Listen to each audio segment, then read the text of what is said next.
Part 91. The Reborn Wife is Farming. Author, Yu Yuzu. Chapter 903. Fan Zijan lost his blood, so he naturally had to seek compensation from other places. Andre and the others looked down on the people of Daki, and this kind of contempt made them lose first.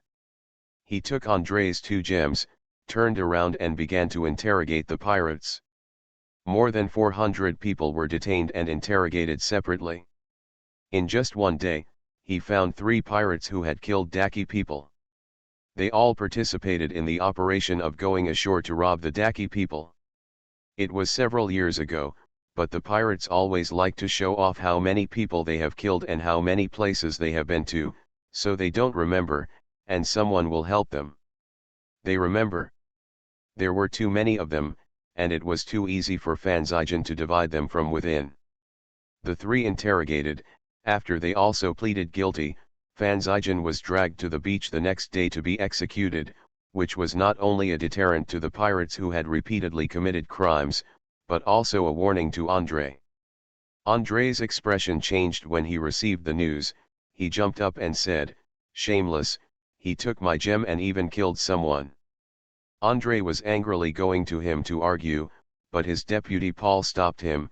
"Sir, have you forgotten their force value? They are not afraid of us. I think this may be his warning to us." Andre calmed down, puzzled. Obviously, the Daki people liked those gems very much before, and they were willing to exchange a lot of silk and satin for them. "I only used 2 of them just to inquire about the news. What else is he dissatisfied with? My lord, I have gone out to inquire these few days. Their capital is in the prosperous Jiangnan, while Guangdong, they call it the land of barbarians." Andre's eyes widened. So what we thought was a heavy gift might have seemed ironic to him. Andre remained silent. He is a businessman. Even though he has encountered setbacks, he still wants to persevere, not for anything else but for the triple profit. Andre brought a lot of Western treasures to Fan Zijan. Fan Zijan never refused anyone who came, and accepted everything he ordered, but he still interrogated the pirates every day and killed 2 or 3 people every day. At the beginning, the common people would deliberately go to the beach to shout and watch. For 3 or 4 consecutive days, fewer people came, but there were still many people who were filled with righteous indignation and threw stones at the executed pirates.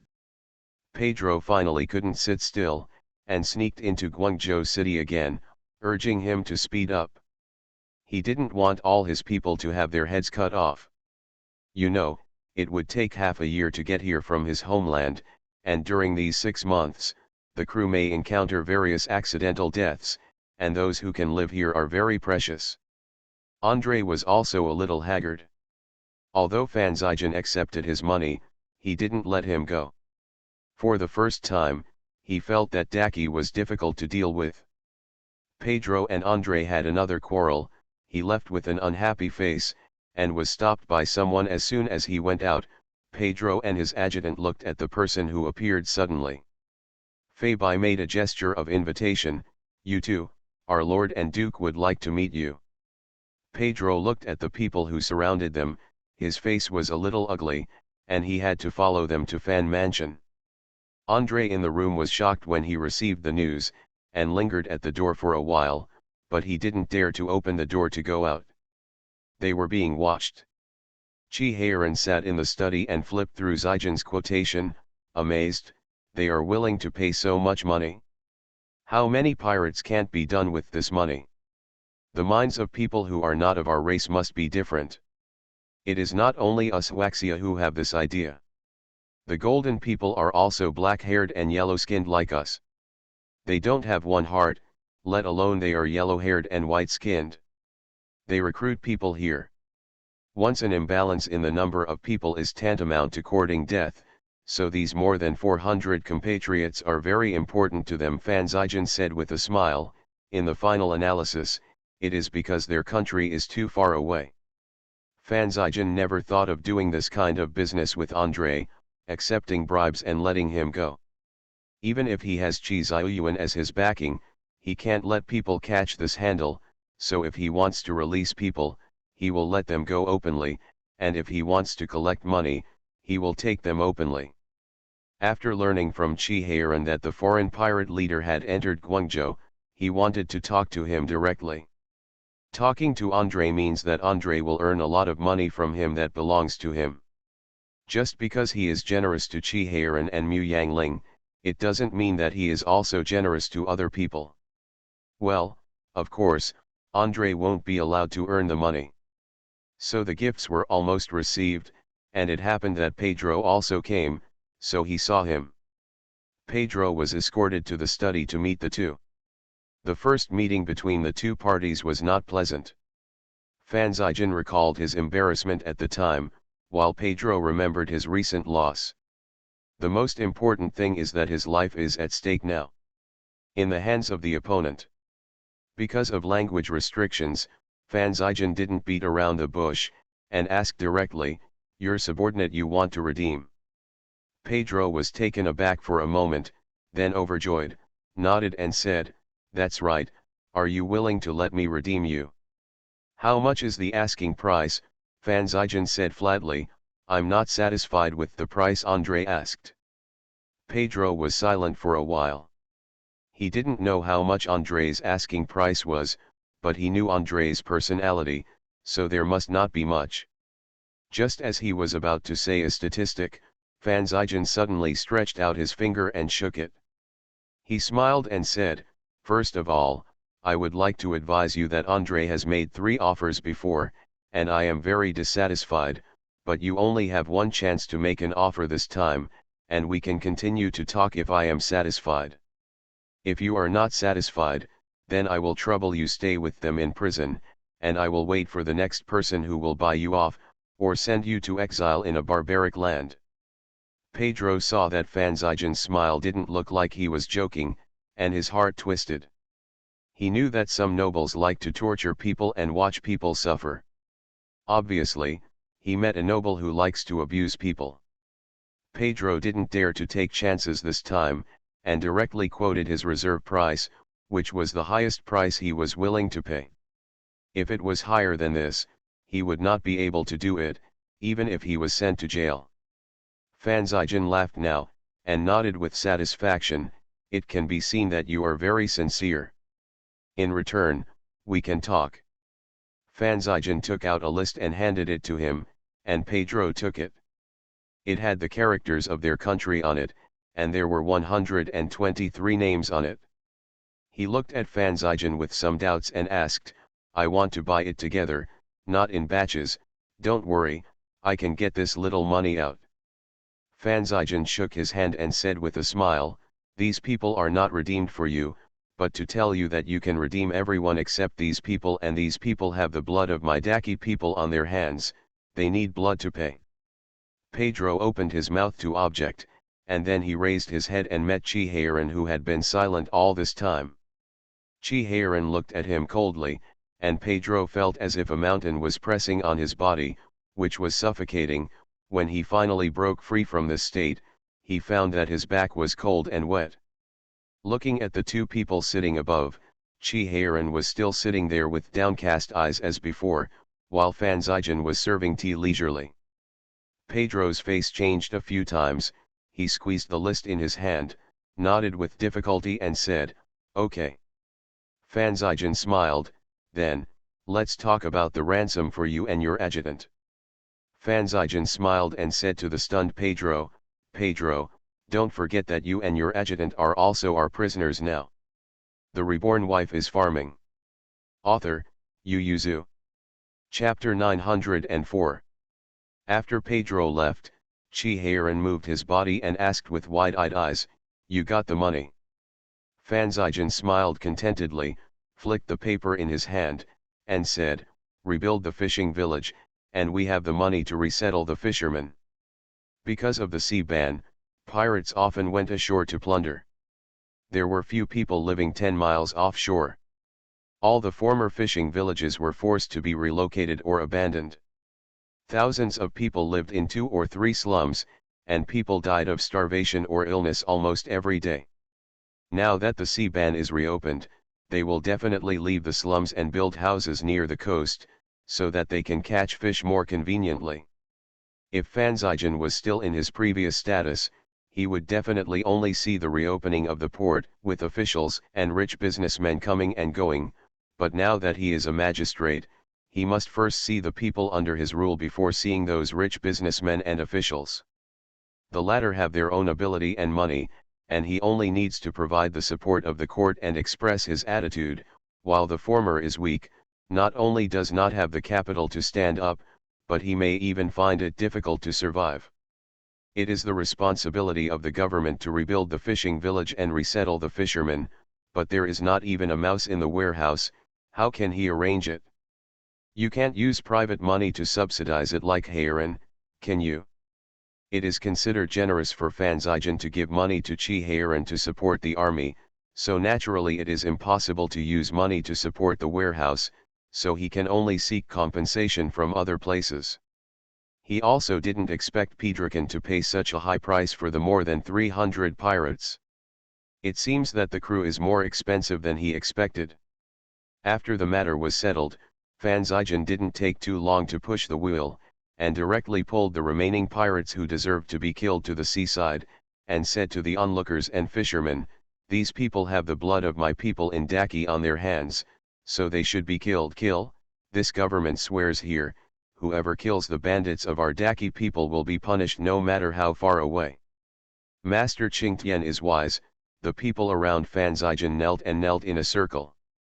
Those outside couldn't hear what Fanzijan said, but they could get the recitation from the people in front.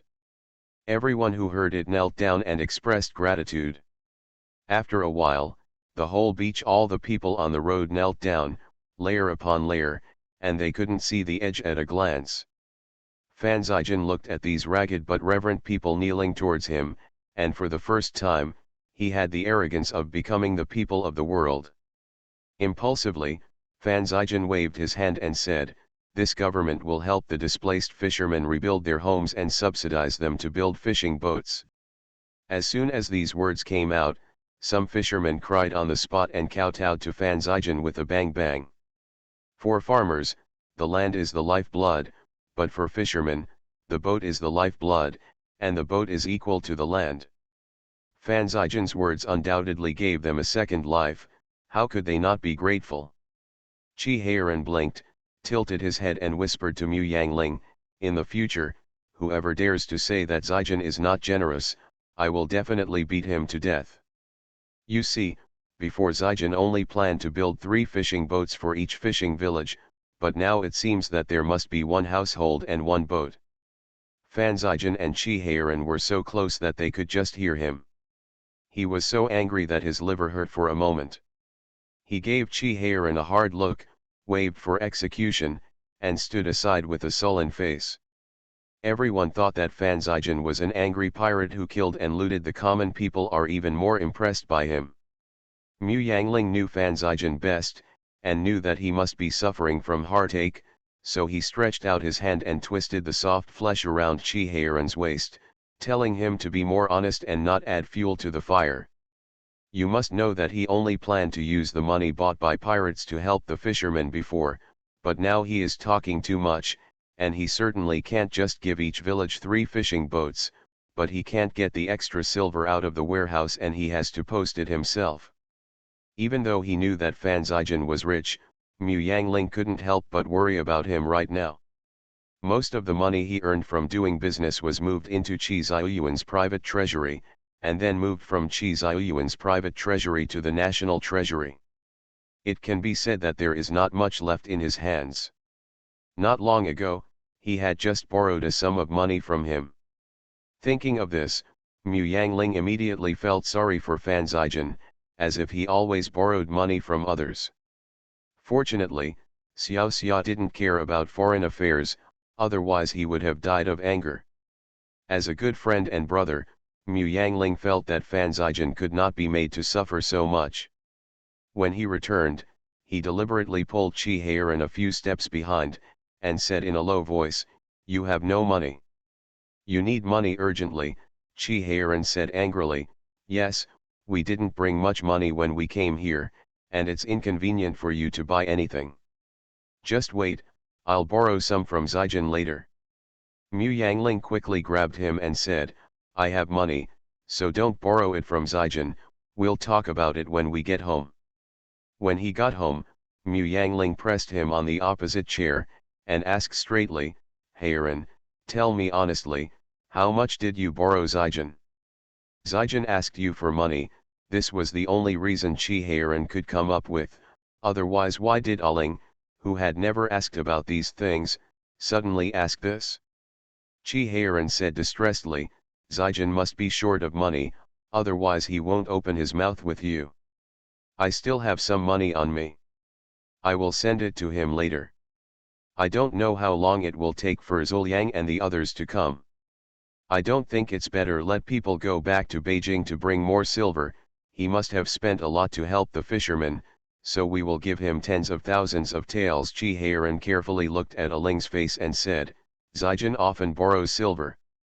The money was given to us and helped us in many things. Mu Yangling rolled his eyes and said, okay, don't look at me like a shrew, I just want to ask you, how much money did you borrow from Zijin? Again, he didn't ask me to pay back the money, so I suddenly thought I got up and asked, although you and Zijin are as close as brothers, but brothers still know how to settle accounts, you can't just borrow and not repay, how can you be brothers after a long time? Chi Heiran was about to say that he and Zijin didn't care about this, but think about it, if he could take this opportunity to pay back the money owed to Zijin, Zijin would be able to have more money. Thinking of this, Chi Heiran hurried back to his room and brought his small ledger. This is placed together with his important official documents and official seals, because this is the only place Aling will not rummage through.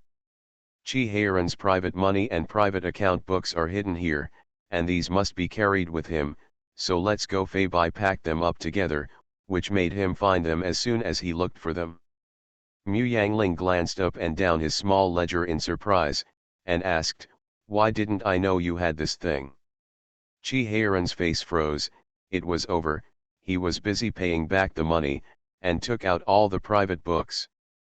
Seeing that his body was stiff, Mu Yangling smiled inexplicably, and Chi Heiran trembled. Opening the account book, the accounts in it are simply impossible to look at directly. Mu Yangling despises in his heart that he is also a prince after all, and he uses the elementary school-style bookkeeping method.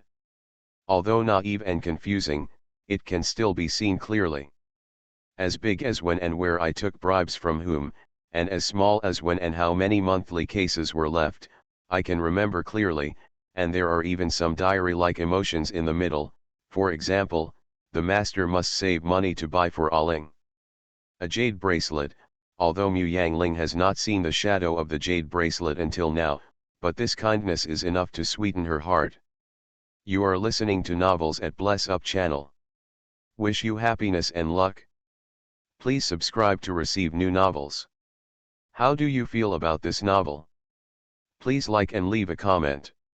The Reborn Wife is Farming. Author, Yu Yuzu. Chapter 905. In short, this is Chi Heiran's small ledger for saving private money. Mu Yangling turned directly to the end, and there was only arrears on the account. In addition to the 30,000 taels he borrowed from Fan Zijin, he owed Fan Zijin a total of 50,000 taels. Integers. Mu Yangling looked at his expenses, most of them went to the army, and only a small part was used by him for other purposes. Chi Heiran didn't just borrow but didn't repay. From the account, he borrowed as much as 120,000 from Fan Zijin in the past few years, but he also repaid a lot. Most of the money was some grey income and he cheated from her. Only a small part of the money is the monthly bill saved by myself. Holding the account book, Mu Yangling was a little worried. What should she do if her husband can spend so much money? It's not easy to scold him, because he doesn't use the money to go whoring, or even to drink or buy his favorite horses and knives, but to strengthen the country and strengthen the army.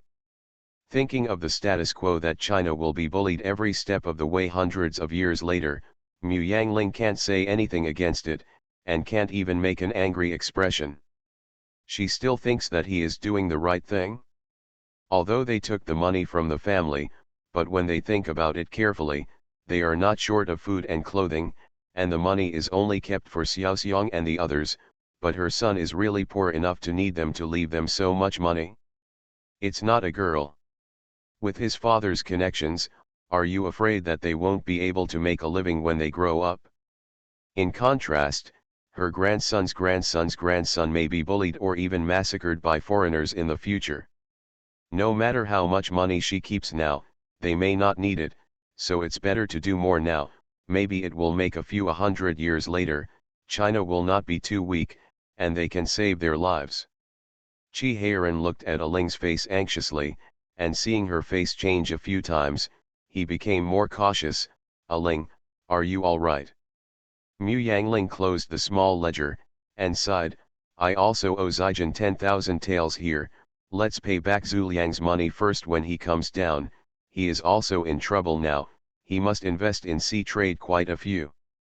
You don't blame me for spending so much money. Mu Yangling said angrily, I blame you, can you change it?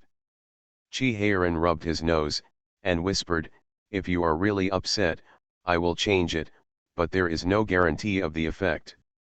Chi Heiran wisely kept the sentence in his heart and didn't say it. Mu Yangling obviously thought of this, and sighed, forget it, I'd better not blame you, it's pitiful to see you borrowing so much, but let me make a point in advance, you take the money from our family. I reluctantly agree to study advanced weapons and equipment, but I don't agree to make other investments. If Mu Yangling said he was willing to let him spend money to do these things, he would definitely have to take the money to do other things. Mu Yangling takes a step back, he can take 3 steps forward tentatively. When Mu Yangling gets mad, he takes 2 steps back, and when he gets angry, he takes 1 step back to continue testing, so Mu Yangling can only declare in advance that she is willing to take money come out, but it must be within her tolerance. Chi Heiran didn't expect that there would be this unexpected joy, not only to be able to pay back Zijin's money, but also to be able to spend money in an open and above-board manner from now on. Chi Heiran was so happy that he hugged Mu Yangling, kissed her several times in succession amidst her exclamation, and said happily, Aling, you are so kind to me. If you want to change it to someone else's house, knowing that he took out so much money as a subsidy, you have already broken up with him. You know, the general affairs of the family are not in his hands, but in the hands of Aling, and Aling has always been in charge of making money in the house. Thinking of this, Chi Heiran became a little worried. Does our family have so much money? Why don't we pay Zijin some money first, and we can borrow it after he recovers? Mu Yangling couldn't help kicking him. You still want to borrow money to study armaments, why don't you just report to the court and it's over? Chi Heiran curled his lips and said, do you think I haven't been on the paper? Every time they either pretend not to see it, or directly oppose it, and even the elder brother doesn't stand by me, saying that the people's livelihood is so difficult, and the money in the treasury must be tight first. Common people, the army doesn't even pay the soldiers enough, let alone the research of armaments. In short, I will make an agreement with you for 3 chapters. I have no objection to you using the family's money to invest in the army, but it must be within our family's ability. If you let the family go into debt for the army, I will definitely not agree. Chi Heiran said sadly, then how much money can I get after household expenses? He felt that he couldn't agree to Aling. How could they do it with so little money? Mu Yangling said helplessly, in your mind how poor our family is, do you know how much money our family has? Chi Heiran shook his head honestly, but said, although I don't know the exact figure, I can guess not much. Neither of us knows how to do business, and we don't have much property. How much money can we make? It's used for war, and it's just a matter of saving money for the past few years. Mu Yangling didn't tell him how much money the family had, but said, don't worry, our family is not as rich as Zijin, but it's okay to return his money and give you tens of thousands of taels. Not to mention that their business partnership with Zijin has been receiving dividends. The annual income of Zhuangzi and Fengshao grain shop alone is 100,000 taels, plus the smuggling business secretly conducted by Qihairan and Qianan Miao village. For sure, the capital is full, and their family's annual income can be among the top 10. But Mu Yangling didn't tell Qihairan, because he was afraid that he would spend money lavishly if there were no restrictions. As expected, Qihairan sighed sadly, hugged Mu Yangling and said, "I heard that Haimao is making a lot of money, why don't we borrow some money from Zijin to get involved, and save some money here, we have to leave it for the children, let's pay more, and maybe we can have a daughter in the future, the money cannot be left for the son, but it must be left for the daughter."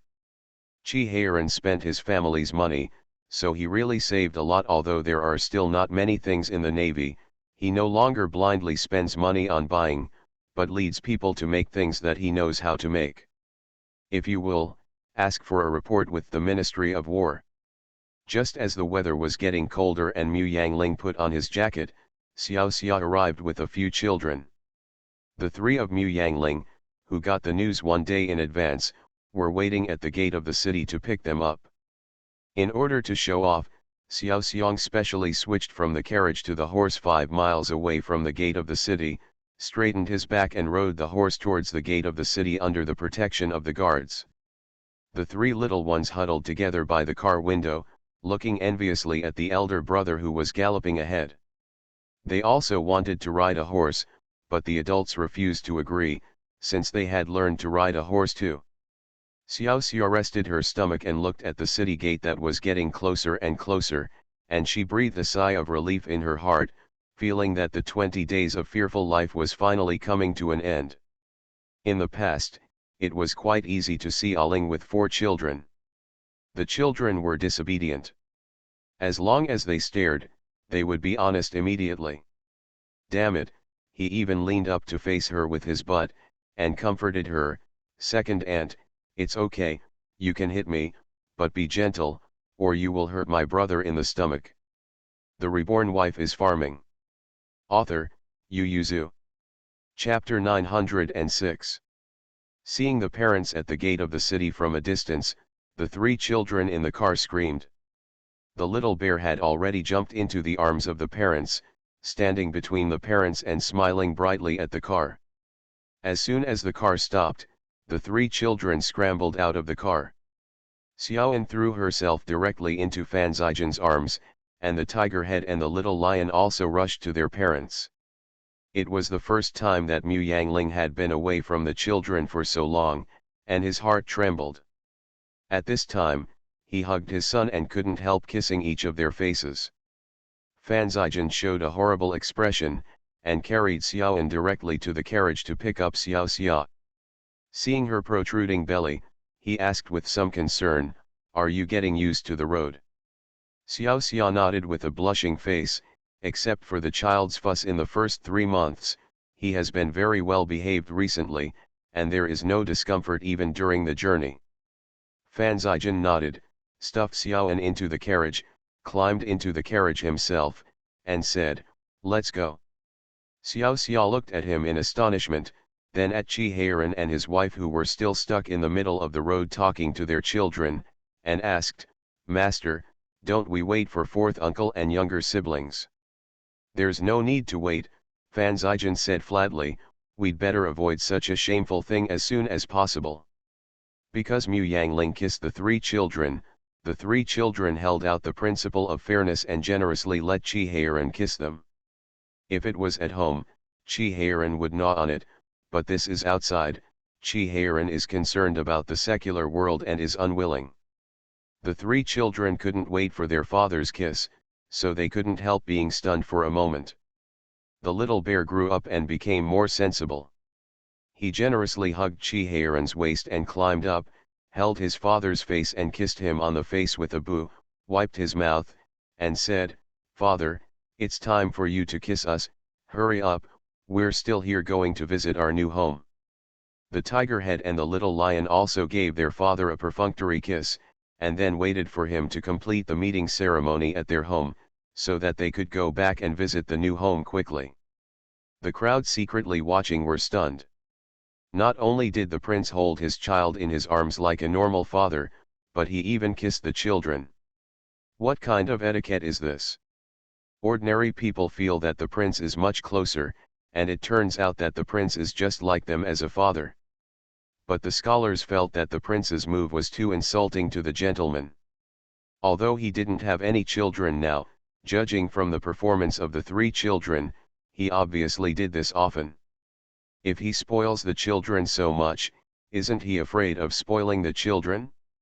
The 3 children couldn't wait for their father's kiss. No matter how slow they were, they felt that something was wrong. The little lion pouted, "Daddy, don't you love us?" Little Seong looked at his father aggrievedly, while Hutu howled directly, turning from Chi Haeran's arms to ask Mu Yangling to hug him. Chi Haeran hurriedly gave Mu Yangling winks. How could he kiss the children so well in public? It's not a baby who's still in its infancy. Mu Yangling glared at the howling tiger's head, patted his buttocks, and said, "Look at how many people are watching you. If you have anything to do, we'll talk about it when we go home." Mu Yangling carried the little bear into the carriage. Chi Haeran, who was going to ride a horse, looked at the aggrieved twins, and hurriedly changed to a carriage. Seeing that Fan Zijin's carriage had gone far, he couldn't help complaining, "Zijin is too disrespectful to run away so fast. And the twins are still struggling with this. Daddy, don't you want us anymore?" Chi Haeran slapped them one by one, patted their heads lightly and asked, "Who taught you to ask such nonsense? If I don't want you, who wants you?" The little lion heaved a sigh of relief, patted his chest and tiger's head and said, "Brother, don't be sad, Daddy has a concubine son who doesn't want us anymore." Chi Haeran almost fell out of the carriage. He hurriedly went to look at Aling, waved his hands and said, "Aling, I never said that I want to take a concubine, the little lion is talking nonsense." After speaking, he went to stare at his son again. Mu Yangling asked worriedly, "Who told you this?" "The children are well protected by her, not to mention the twins. Even the little bear has grown up so big that he doesn't know what a concubine does." "But now that the children are afraid of being abandoned by their father, could it be that they are so insecure?" The twins scrambled and said, "Brother Yingzhao said that his mother is not as good looking as his father's concubine, so his father doesn't like his mother, and he doesn't like him. He only likes concubines and their children. He lives at home. It's really hard. As long as his concubine's younger brother cries, he has to kneel in the ancestral hall." Xiao Xiong added on the side, "Yingzhao is the cousin of the prince's brother. After I left, no one would accompany the prince's brother to study. He went to the palace to accompany the prince's brother to study. In the end, he was injured. The tiger's head was just careless. Hit him and he cried." Hutu nodded aggrievedly, "I didn't hit him on purpose, it's because the land is uneven. Uncle Huang is really poor and has no money to repair the land. The potholes inside are full of rocks. I fell down when I ran." "That's a cobblestone," the little lion shouted, "it's specially paved. It's not that Uncle Huang has no money. I've told you so many times. Why can't you remember?" Little Seong was not affected by the 2 younger brothers, and continued with a clear mind, "I told him not to cry, and I pulled him up, but he cried even harder. Obviously it didn't take much effort. Uncle Phoebe once told me, however, some people on the street like to use this trick to blackmail people, so I think he must be trying to blackmail me and Hutu, and when I got angry, I pressed him to the ground and beat him up." Chi Haeran and Mu Yangling opened their mouths. "But I didn't try hard enough," Little Bear quickly explained, "I just punched him twice, and then the prince stopped me, and then we took him back to the East Palace to give him medicine. Undress him and apply medicine." Chi Haeran and Mu Yangling closed their mouths, thinking silently, that Yingzhao kid might not like you giving him medicine. After taking off his clothes, I found that his body was covered with bruises and bruises. I dare to swear, I really didn't try hard. I didn't make those wounds. Then the prince brother asked him for me, and only then did I know about those wounds. They were all beaten by the son born to his father's concubine, and the tiger's head hit him and hurt him, that's why he cried. Little Xiang looked at his father eagerly, and said, Daddy, brother Yingzhao said, men they all take concubines, and they all like beautiful concubines, but don't like the wife of the wife, and when the concubine gives birth to a child, father will only like the child born by the concubine, and doesn't like us. The twins also looked at their father pitifully, and complained, you didn't want to kiss us just now. In order to appease them, Chi Heiran hurriedly kissed them first, and then said to the three of them seriously, first, father doesn't know how to take concubines, so you don't have brothers and sisters born of concubines, so you don't have to worry about falling out of favor. Second, what Yingzhao said is not entirely correct. Those who take concubines do not necessarily dislike their son-in-law. Look at your uncle Huang, he also has concubines, but doesn't he still love Xiaobao the most? The reborn wife is farming. Author, Yu Yuzu. Chapter 907. Chi Heiran's example was obviously not listed well, because the three children all stared in surprise. Uncle Huang has a concubine, why haven't we seen it? Among them, Xiao Xiang yelled the loudest, brother Prince is too loyal, he didn't even tell Uncle Huang that he has a concubine. Chi Heiran /U0026 Mu Yangling. Do I still need to tell this matter? Isn't it obvious that there are so many empresses in the palace? But calling a concubine should attract a lot of people's hatred, right? Mu Yangling glared at Chi Heiran, coughed lightly, and added, your uncle is the emperor, he is an exception, and many things can't be taken as an example, but in fact, in the world, the concubine is indeed better than the legitimate son. The case of Ying Zhejiang is just an example. Qi Feng's situation is special. Fan Siwen's head has a hole in his head, and like Ying Zheo's father and Li Jinghua's cousin, there are only a few people who spoil their concubines and destroy their wives. In their view, wives can work side by side with them, and concubines are just for fun. Even Fan Siwen thinks so, he just pays more attention to the bastard than the biological mother of the bastard. Now that the topic has come to this point, Mu Yangling didn't intend to let the children misunderstand, but told them what is a wife and what is a concubine, and used some short stories about wives and concubines to let them understand wives and concubines more intuitively. The status, the difference between a concubine and a concubine. The three children's eyes widened, and little Xiang said, I don't want to take a concubine in the future, otherwise what if they all cry at me when I go home?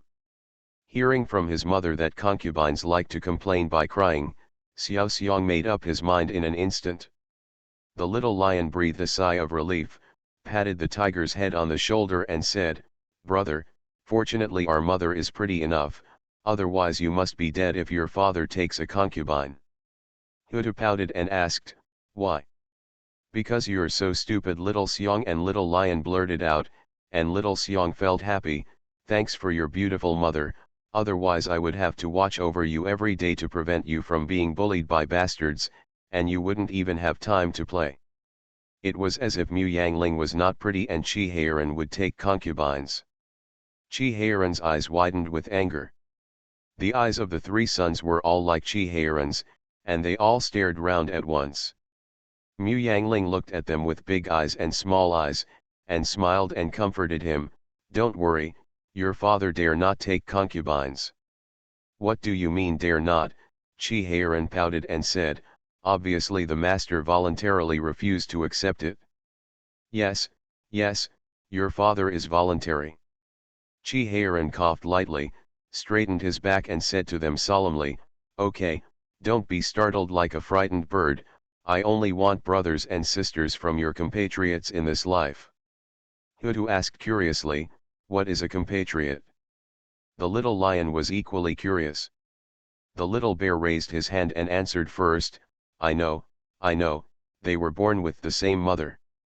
Father said that he only had children with mother. Chi Heiran sighed, then turned to Mu Yangling, who was sad, and said, Master was very clever when he was young, and he would never be so stupid. Mu Yangling immediately said, when I was a child, I was famous for being clever in 10 miles and 8 villages. If I read books, I would be a genius, so don't look at me, they are not like me. She was born in a fetus. Although she was muddled in her mother's womb, she was also conscious of who she was, not to mention her memory recovered little by little after birth, and it was impossible for her to be stupid. She has always grown ahead of her time, okay. Chi Heiran expressed doubts about this.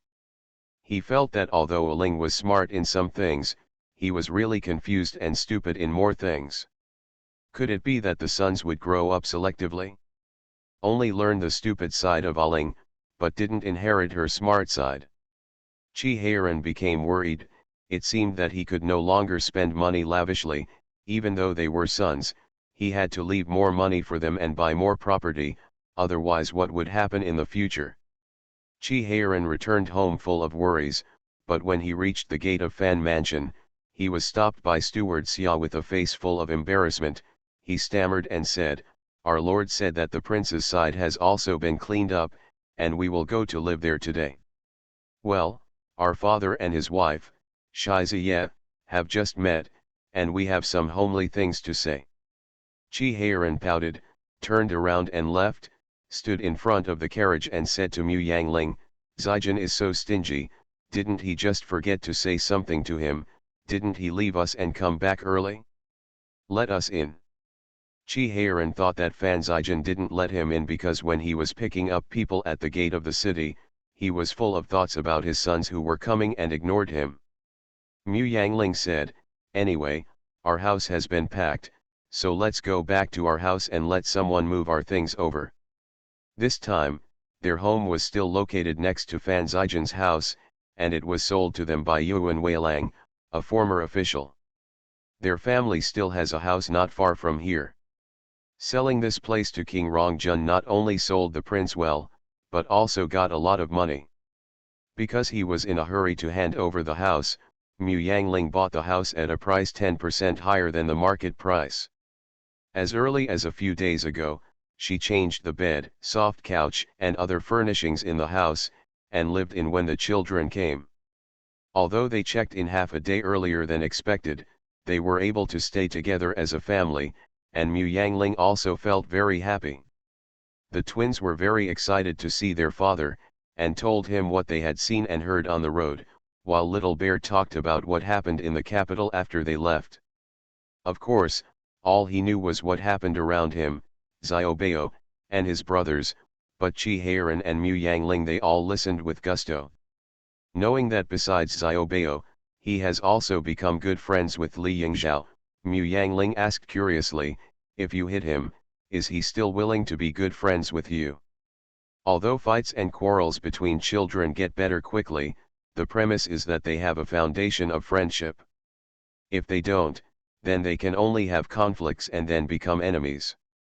She had such things when she was a child in her previous life, so first impressions are very important. I apologized to him, Little Bear said confidently, he forgave me, and it was the brother prince who made peace. Chi Heiran and Mu Yangling looked at each other, maybe this one had no choice but to reconcile? If it's him, her, even if you don't beat him back, you have to ignore him for the rest of your life. To some extent, the husband and wife are unanimously vengeful and narrow-minded. And I helped him beat his concubine brother back, and taught his father a lesson, Xiao Xiong said triumphantly, he is grateful to me, and now we are good friends. Mu Yangling opened his mouth wide again. Chi Heiran roared angrily and jumped up, Chi Wenjin, tell me the truth, what are you doing in the capital? Don't avoid the important things and take the lightest ones, and explain everything clearly to you. In fact, Xiao Xiong really didn't do anything, he just felt that Li Yingzhao's father did something very wrong. After beating his concubine brother for justice for him, he slipped into Li's house and wanted to do something unsuitable for children with his concubine. Liu Yu talked about how his father treated their brothers, and hoped that he could learn from his father. You are listening to Novels at Bless Up channel. Wish you happiness and luck. Please subscribe to receive new novels. How do you feel about this novel? Please like and leave a comment. The Reborn Wife is Farming. Author, Yu Yuzu. Chapter 908. On the first day of the reunion with his parents, Little Bear was chased by Chi-Heiran and ran around the yard. Although his father's leg didn't kick his ass in the end, when he had dinner, he deliberately picked the one that was the farthest away from his father. The nearest position to the door, ready to escape. Chi-Heiran didn't bother to talk to him anymore, but he was kind to the two little ones. In order to reward them for not causing trouble, he even specially ordered the kitchen to cook their favorite dishes. Little Bear looked at the little brothers with their heads buried in the bowl, and decided not to tell their parents how naughty the two little ones were after they left. The family had a harmonious night, and the next morning, Little Bear rushed into the room of the two younger brothers, picked them up, and said, "Get up, let's go see the sea." The two little ones opened their eyes in a daze, and woke up when they heard this, struggled to jump off the elder brother's hand, picked up the clothes and put them on indiscriminately. The tiger head did not forget to remind the elder brother, and brother Xiaoan. "Let's go call father first, and then go to Xiaoan."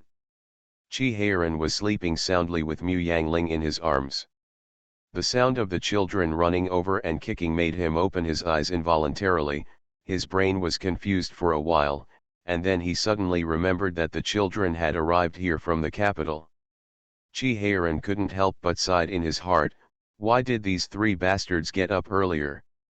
Mu Yangling also raised his head to look at the door, pushed Chi-Heiran and muttered, "The children are coming soon, get up quickly." A quarter of an hour later, Chi-Heiran and his three children stood in front of the main courtyard of the Fan Mansion. The three children stepped forward and knocked on the door, shouting while knocking, "Brother Xiaoan, come out." Chi-Heiran's face was horrible, but his heart was about to fly with gloating. Fan Zijin was awakened with a start, and almost thought that the pirates had invaded the city. When he heard what was shouting outside, he felt helpless and patted Xiao Xiao's hand to let her continue to sleep. He put on his clothes and got up before getting out of bed. A girl came to report the specific situation. The Lord brought the three young masters to find the son to go to the beach to play. The son also got up and was waiting at the door, but Mammy Xia said that the beach was wet and cold, and the door could only be opened after asking the prince. Fan Zijin was stunned for a moment, then interrupted her, "Who do you think brought the three young masters next door?" "It's the prince." Fan Zijin's face darkened. Chi-Heiran is standing at the gate of the main courtyard. The girl didn't know why the duke would call him by his name, but she nodded anyway. Fan Zijin yelled violently, "Chi-Heiran, get out of here." The sound passed through the door, crossed the screen wall, and hit Chi-Heiran directly on the head. The three knockers fell silent for a while, and then knocked on the door more violently. While knocking, they yelled sadly, "Xiaoan! Brother Xiaoan!" Chi-Heiran was stunned for a moment, then came to his senses and went over to pull them. "Are you trying to tear down the door of Xiaoan's house?" Huda shouted. "Second uncle must have beaten brother Xiaoan. Dad, kick the door open, let's go in and save brother Xiaoan." Fan Zijin opened the door with a bang and glared at the tiger head. "How could I beat Xiaoan? You are the one who committed the crime, not the son of the master. If you want to beat me, I will let your father beat you." But Hudu heaved a sigh of relief, patted his chest and said, "It turns out that uncle, you didn't want to beat brother Xiaoan. That's fine, don't worry, my father won't beat us." Fan Zijin was not at ease at all. He looked at Chi-Heiran and asked, "Has he always looked like you this much?" Chi-Heiran was unhappy. "Why does the tiger head look like me?" "Zijin, don't slander me." Hutio proudly raised his chest. "I am my father's son, of course I am like my father." Seeing Chi-Heiran's darkened face, Fan Zijian felt relieved. He put away the angry look on his face, and happily waved to Hutu, come to uncle. Fan Zijian patted his head, then rubbed his face, seeing that he was looking at him with ignorant and curious eyes, he was satisfied, and asked with a smile, are you going to the beach? Hutu nodded again and again, second and said that we can go to the seaside when we arrive in Guangzhou. The sea is bigger than our lake, so we have to go and see how big it is. Okay, you guys go, come back and tell me how big the sea is. Fan Zijian and the girl waiting at the side asked for a purse, put it in his hand, and said, come on, this is what Uncle Fan gave you, buy it for you candy. Little Xiang looked at Fan Zijian eagerly, but it was a pity that Fan Zijian was too busy looking at Chi Heiran's face and paying attention to the tiger's head, but he didn't find it, so little Xiang failed to fulfill his wish. And the little lion and Xiaoan had already gathered together and whispered.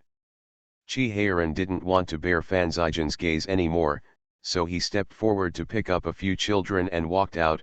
Let's go, it's almost dawn, when we get to the beach, there will be nothing left. Chi Heiran once went to the sea with the fishermen, so he knew how early they were. A group of people got into the carriage with the small wooden barrel in their arms and drove towards the sea. The 4 children thought they had arrived quite early, but when they got out of the carriage, they saw that there were already many people on the beach. But the eyes of the 4 children were not on the people on the beach, but on the sea. At this time, the sky had already dawned, and the sunrise on the beach was early. At this time, the sun had jumped out of the sea, and as far as the eye could see was the orange, red and blue sea. Half of the sky was dyed orange-red. The 4 children, they had never seen such a wide blue sky, let alone such a wide water surface. The 4 of them couldn't help opening their mouths wide, and a stream of heat flowed in their chests. For the first time, they experienced the wonderful feeling brought by the word lofty sentiments. Little Bear clasped his hands tightly and said excitedly, is this the sea? Chi Heiran watched their reactions with satisfaction, and waved his hand, okay, don't you guys want to rush to the sea? Go quickly. The 4 children rushed towards the crowd with their own small wooden barrels, yelling. The fishermen's children looked at them with strange eyes. Why are they so excited now that the tide has not yet gone down? Little Xiang led the 3 younger brothers to run on the beach for a while, only to find that everyone was standing and watching the sea water in front of them not moving, so he asked curiously, didn't they say they wanted to pick up something? Why didn't they pick it up? The guards who followed them were all from the north, so they looked at each other for a while without knowing why. Hutu said as a matter of course, let's ask them. Looking around, he saw a child who was about the same size as them not far away, and ran towards him. Little Lion and Xiaoan hurriedly followed. The 3 children stood in front of the child, and the tiger head asked first, why are you standing? Why don't you pick up things? That kid also has an older brother. Seeing the 3 kids surrounding his younger brother, his older brother and his friends hurried over and looked at them warily. What do you want to do? The Reborn Wife is Farming. Author, Yu Zhu. Chapter 909. The little lion shouted, we didn't bully him. Xiaoan hurriedly said, don't get me wrong, we just want to ask why you don't pick up things. Are you picking up things or rushing to the sea? Tao Shen gave them a strange look, pushed his younger brother behind him, and asked, are you here to catch the sea? The 3 children nodded repeatedly and looked at him eagerly.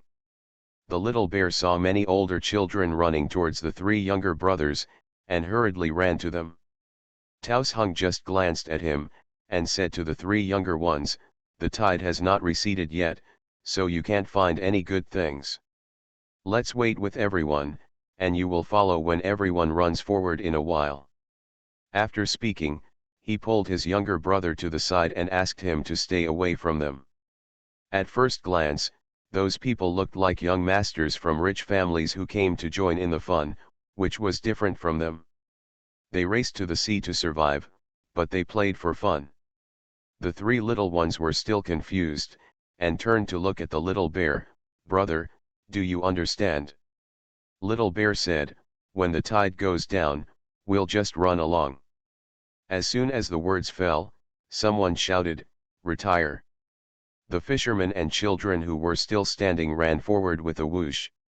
Little bear also rushed forward with his 3 younger brothers, but they were carrying small wooden barrels and didn't know what to do. Children, seeing them running forward and picking up things, shouted, "Follow them!" So, Taos Hung and his little friends picked up the big fish, and the 4 children behind them were surprised to find the fish on the ground, and then picked up the small fish that they had abandoned. Out of the corner of his eye, Tao Sheng saw that the hand holding the small fish stopped, and he shouted to his companions, "We only pick up the big ones, and give them the small ones." "Why?" someone in the crowd objected, "obviously we saw it first." Tao Sheng ran forward and said, "If you are not convinced, you don't have to follow me." The man gritted his teeth, but he still didn't pick up the small things on the ground. Following the sound of the waves, at least the things he picked up could be kept. If he left the team, no matter how much he picked up, he couldn't keep them. So, when they saw sea cucumbers, Taos Hung and others in front picked up all the big ones, leaving some small ones behind. Seeing them leaving, the 4 children behind hurriedly ran up to pick up the small ones. "Ask, what is this?" "I don't know," the 3 people who were asked answered honestly. The 4 children turned their heads to look at the guards, and the guards hurriedly looked up at the sky. "Ah, the sky is so blue, and the sea is really wide." They have never seen the sea before, and who knows what it is. The seafood they usually eat is cooked and served. If they see uncooked things in the kitchen, they are also processed dry goods, which are different from raw ones. Same. The 4 children followed behind Taos Hung to pick up things. They didn't know what they were picking up, they just followed behind to pick up something when they saw them pick them up. The sea water receded, leaving many creatures washed ashore by the waves, including fish, shrimps, crabs, sea cucumbers, turtles with their bellies turned, conchs, shells and other beautiful things.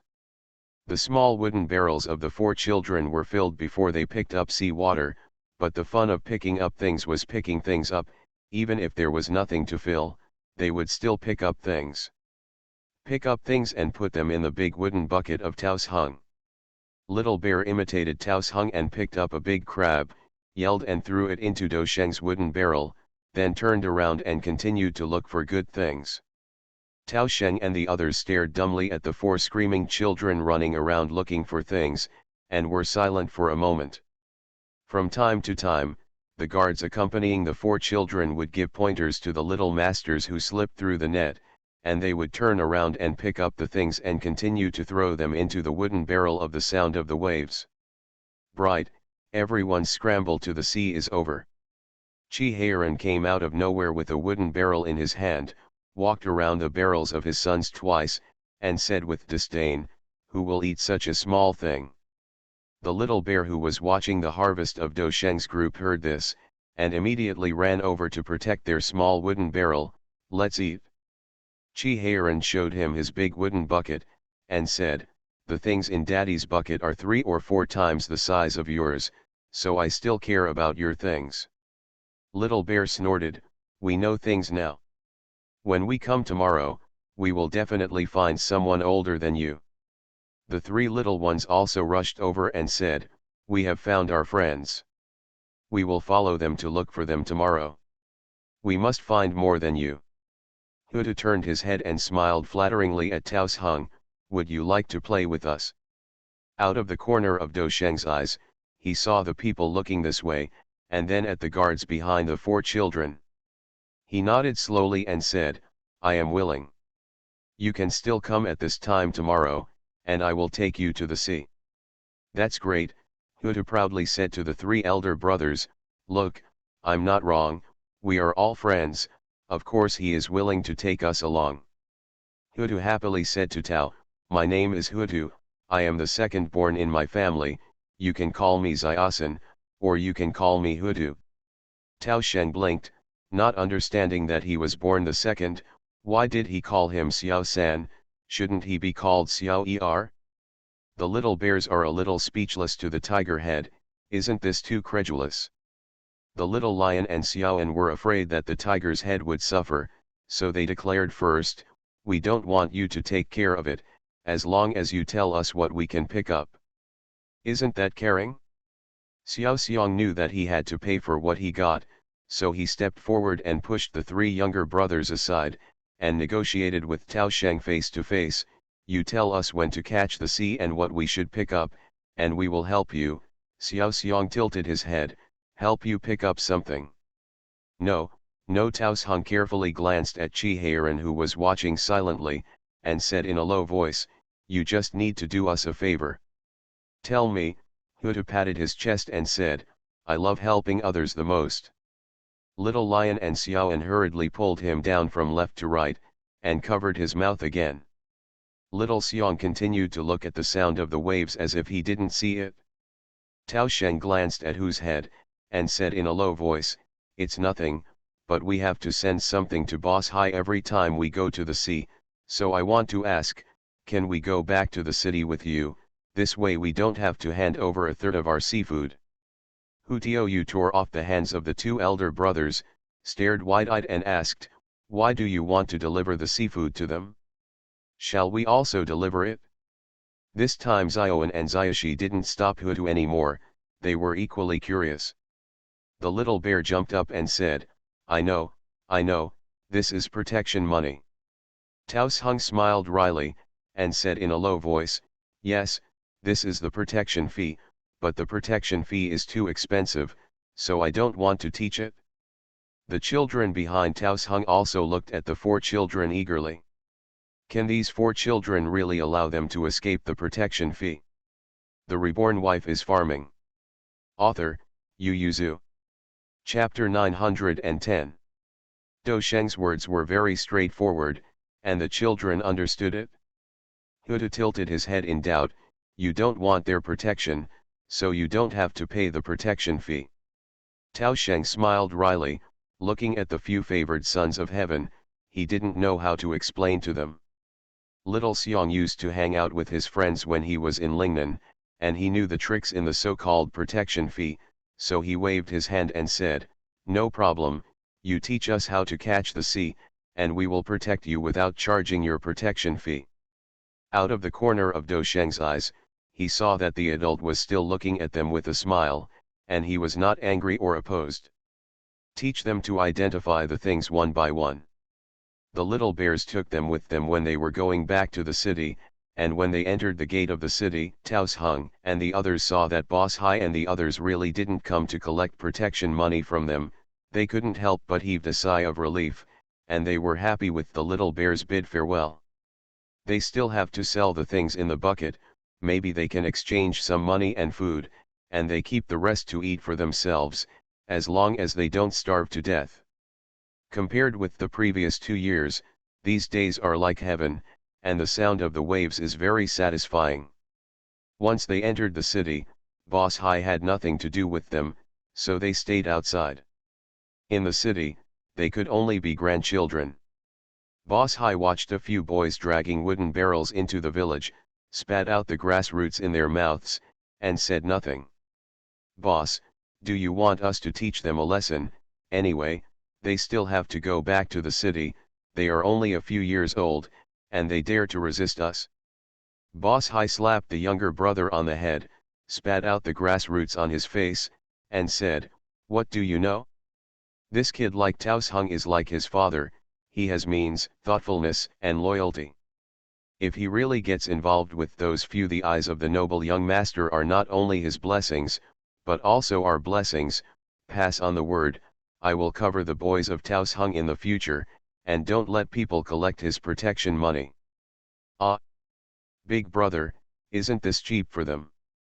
Boss Hai punched him again, and said, "You really want to collect protection fees for a lifetime? Now that the sea ban has just been lifted, there are many things. The adults don't care about the chaos on the beach. In another year or so, the matter of the sea ban, once it stabilizes, The fishermen have also formed gangs. Do you still have the guts to collect protection money? This is also the reason why Boss High always insists on letting everyone go fishing and catch the sea. Compared with collecting protection fees, this is the basis of their survival. They are fishermen, and they have caught up with the good times, so they can't waste this opportunity. At this time, Chi Heiran had just obtained the information of Boss High, and Fei Bai followed behind the prince and reported, "This Boss High's real name is Haiwa, he is 27 this year, and he is a fisherman in a small fishing village." They were asked to move the fishing village another 3 miles inland, and the pirates often went ashore to plunder, so they moved to Liashufang in the city, and he worked hard here and there. Later, when the imperial court lifted the sea ban, he followed him to catch the sea. Fei Bai said, "The sea ban was just opened, and the beach was very chaotic. After the sea rush was over, people often ganged up to snatch other people's seafood. This Haiwa was also robbed a few times. He simply found a few people to form a gang and paddled a beach. Anyone who catches the sea on this beach is protected by him, but the protection fee he collects is also very expensive. If they are strong, he will charge 10%. He only charges 30% and half, but if there is a single child, he will charge 80%, but he will send the other child to the gate of the city or a fishing village." Chi Heiran raised his eyebrows. "It's not really evil. Because those weak people are not protected by him, most of them can't even keep their 20 cents. Fei Bai also nodded, "But my lord, even if he's not too bad, it's not right for the little masters to associate with them. The relationship between Taos Hung and Boss High shouldn't be bad, otherwise, when he separated from Shizi and the others, he wouldn't have said, 'Boss High accepted our protection fee and fulfilled his duty of protection.'" Chi Heiran said, "Let them go. Is it possible to let them grow into figures like spring and snow?"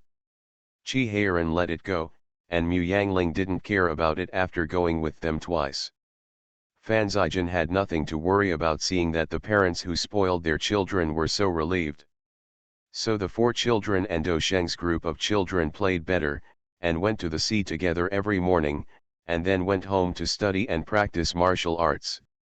When there are 2 days off and holidays, I will spend most of the day at the beach, following behind Do Sheng's buttocks to find all kinds of seafood. The guards who followed the 4 of them all practiced good water skills. The little bear pried out a sea cucumber from a rock, and it came out of the water with a whoosh, holding up the thing in his hand and shouting, "Look, what did I find?" The 3 little ones were no longer interested after looking up, and continued to squat on the ground to watch a clam. Hudu asked curiously, "Did the pearl really come out of it?" Do Sheng's younger brother Ping Lang nodded fiercely, and said, "That's what my grandfather said, pearls are in oysters." The tiger's head moved its hand, wanting to pry it open. Ping Lang continued, "But this oyster is too small, there must be no pearls in it." "How do you know?" Ping Lang stood up and stretched out his hand to draw a big circle, saying, "It takes a clam this big to have it."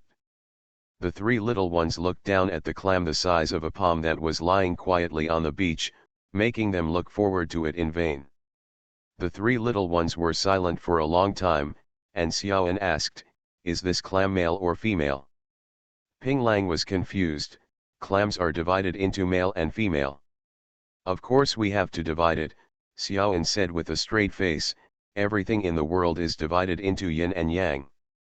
If it is a female, we will find a male for it and raise it. Later, when it grows up, it will be able to give birth to us pearl. If it's a male, we'll find a female for it." Ping Lang's eyes lit up. "Find another oyster to produce pearls. Pearls are very expensive, and I want to keep them." "We have to know how to separate male and female first," Xiaoan said seriously.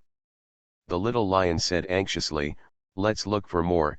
There will always be a male and a female, just put them together and raise them, and it's a waste of time to find someone." Xiaoan thought about it for a while and felt that what the little lion said was right, so she nodded and said, "Okay then, let's go find clams." Hutu has already started to look for it impatiently. When Xiaoxiang and Taosheng dragged the barrel to find the 4 children, they expressed great interest when they learned that they were looking for clams to raise pearls. The little bear said, "When we grow pearls, we will make a pearl necklace for mother." Taosheng said, "If we can grow pearls, wouldn't we be rich in the future? You guys are so stupid, you don't know how to raise pearls from mussels." The little lion looked down on them, and randomly took 2 mussels from their buckets to him. "You take them back and raise them, and let them grow up. When they grow up, get married, and then pearls will be born." Hutu shouted, "My mother likes black pearls, you want them to be black." You are listening to Novels at Bless Up channel. Wish you happiness and luck. Please subscribe to receive new novels. How do you feel about this novel? Please like and leave a comment. The Reborn Wife is Farming. Author, Yu Yuzu. Chapter 911. This can also be decided by us. Tao Sheng's eyes widened. Hutu said proudly, "You treat them well, they will definitely listen to you." Xiaoan and the little lion nodded and demanded, "My mother likes pink pearls, you let them give birth to a pink pearl for the 2nd time." The little lion said, "There is also the imperial ant, I want a white one for her." Tao Sheng looked at the 2 clams in his hand, felt that their tasks were really difficult, and asked weakly, "How many babies can a clam give birth to in a lifetime?" The children looked at each other, and it took a long time for little Xiang to say, "Why don't we go home and ask our father and mother?" It is not easy to find big clams on the seashore, but it is not difficult to find some small clams. Xiaoxiang and Taosheng have the best water skills. They dived into the water to find a lot of mussels for their brothers, and finally each of them shared some and went home together. Xiaoxiang obeyed the agreement to send Taosheng and his brother back to the fishing village, and then got into the carriage and returned to the city. They cherished the mussels in the bucket with sea water. Mu Yangling saw it and said, "The mussels are also delicious." The 4 children were taken aback, and immediately opened their hands to protect them. "This is for growing pearls, not for eating." Mu Yangling looked at those little clams in surprise, and said in amazement, "Can such a small clam raise pearls?"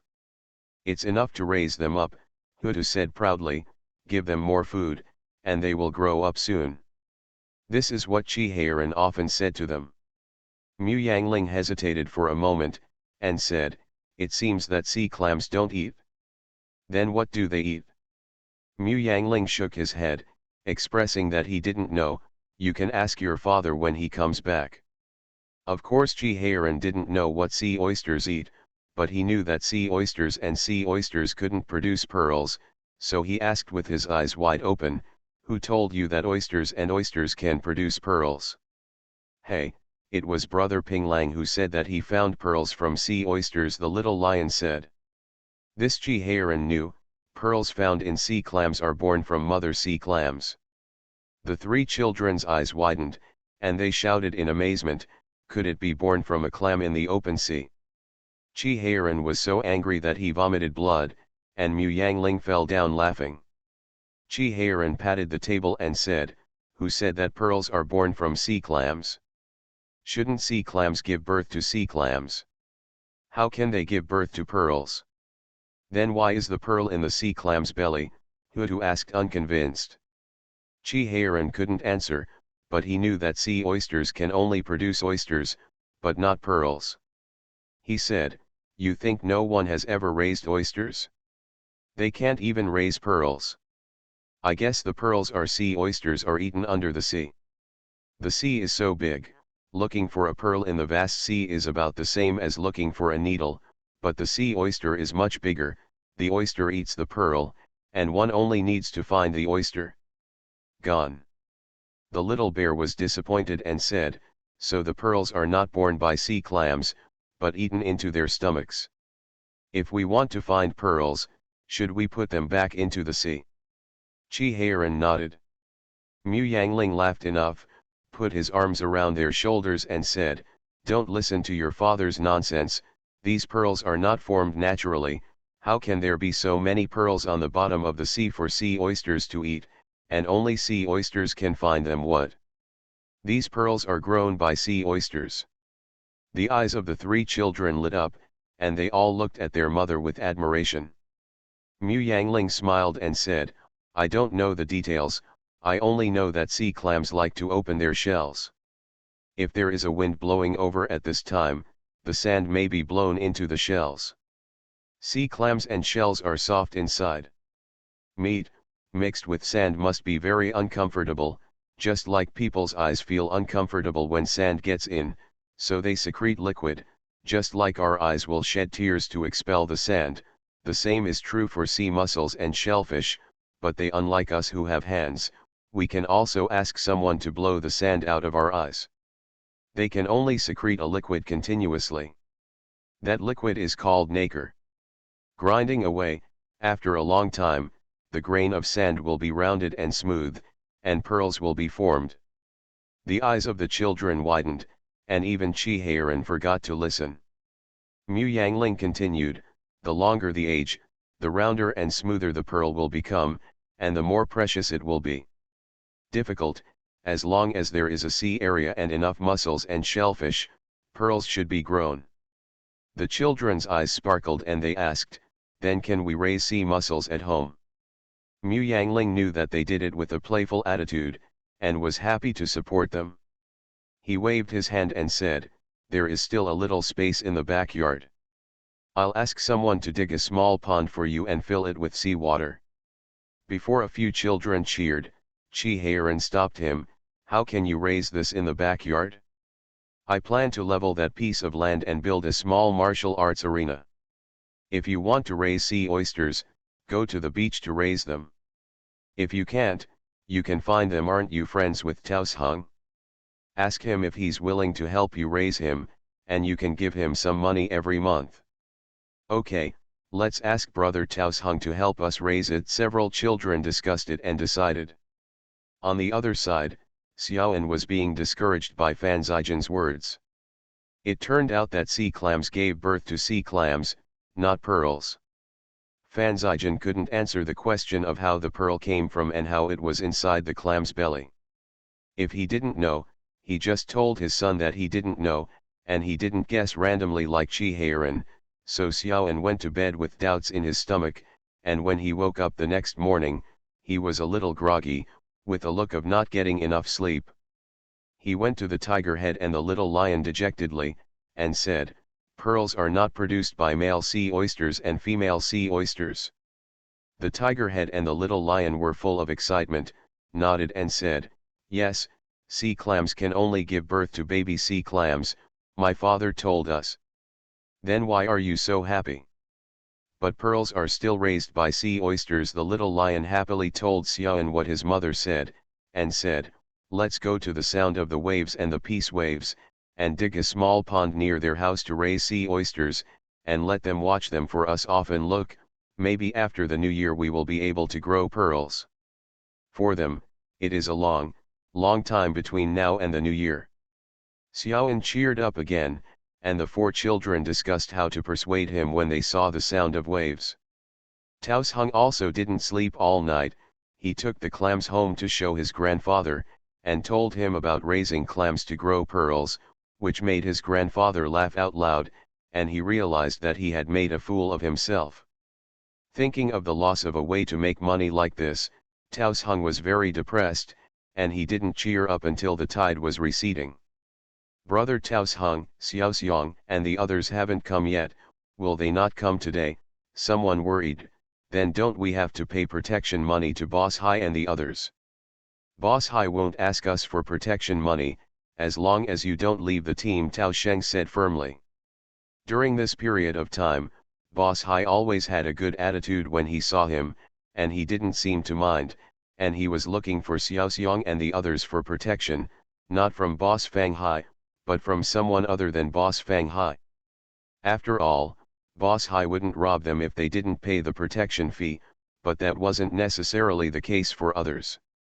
Tao Sheng thought, the reason why Boss Hai protected them even though they didn't pay the protection fee was probably because of their identities. The Reborn Wife is Farming. Author, Yu Yuzu. Chapter 912. When Xiaoxiang and the others arrived, they saw the tide that was about to recede making another wave.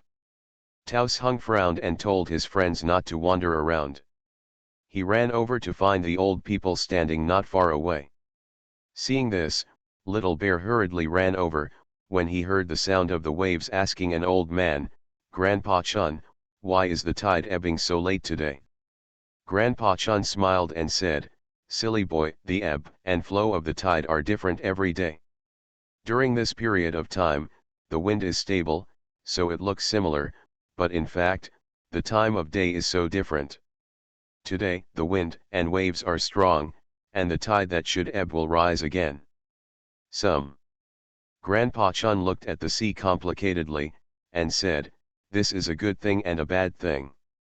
If there were fishing boats, they might not be able to go out to sea for several days, but this is a good thing for catching the sea, so we will wait a little longer. Once you retreat, I'm afraid there will be many good things, and if you're lucky, you may even meet the big guy who ran aground." Little Xiang and Do Sheng's eyes sparkled. "Thank you, Grandpa Chun." Little Bear also shouted, "Thank you, Grandpa Chun, for your guidance."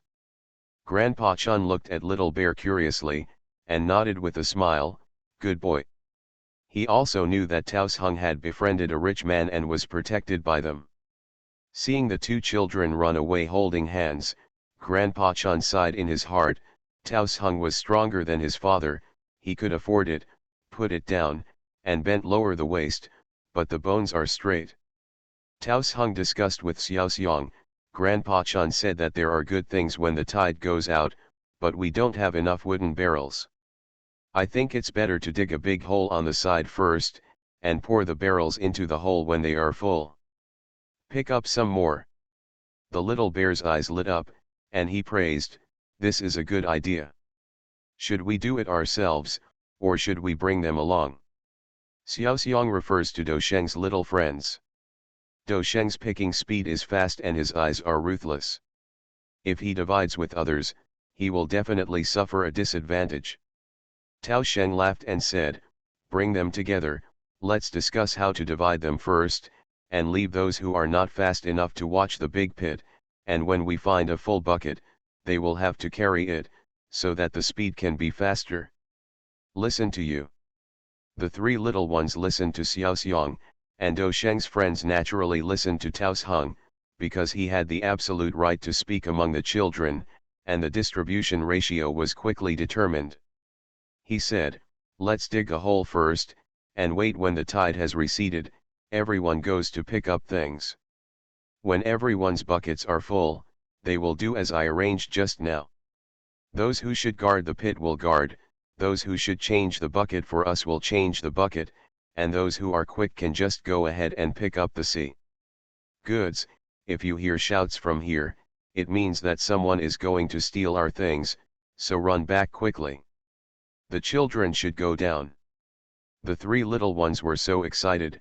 Hutu whispered to Zioan and Xiaoshi, "Do you think someone will come to fight with us?" The little lion's eyes were also shining. Looking at the people nearby, he whispered, "Maybe. Then should we find some handy tools first?" Xiao An's force value was the lowest, and said, "We are small, and we will definitely not be able to fight in hand-to-hand combat. Why don't we find a wooden stick or something first?" "Brethren!" Xiao An snorted proudly, "I don't want your protection. I'm older than you, so you can hide behind me." The corner of the guard standing behind him twitched.